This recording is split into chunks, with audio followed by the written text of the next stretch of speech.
Chapter 16, Health Principles. Begin health education early. The Creator of man has arranged the living machinery of our bodies.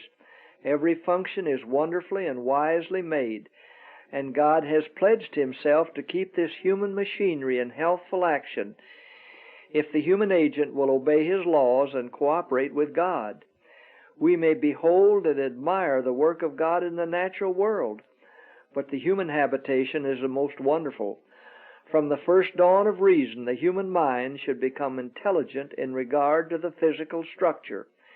Here Jehovah has given a specimen of Himself, for man was made in the image of God. The first study of the young should be to know themselves and how to keep their bodies in health. Lessons of primary importance.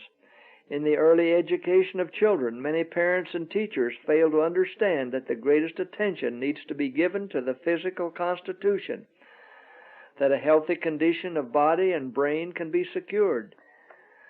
The future happiness of your families and the welfare of society depend largely upon the physical and moral education which your children receive in the first years of their life. Parents to understand and teach physiology. If parents themselves would obtain knowledge and feel the importance of putting it to a practical use in the education of their dear children, we should see a different order of things among youth and children. The children need to be instructed in regard to their own bodies. There are but few who have any definite knowledge of the mysteries of human life. They know but little about the living machinery. Says David, "I will praise Thee, for I am fearfully and wonderfully made." Teach your children to study from cause to effect. Show them that if they violate the laws of their being, they must pay the penalty by suffering disease.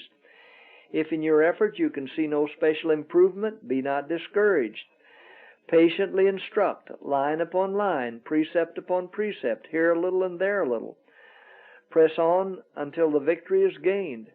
Continue to teach your children in regard to their own bodies and how to take care of them.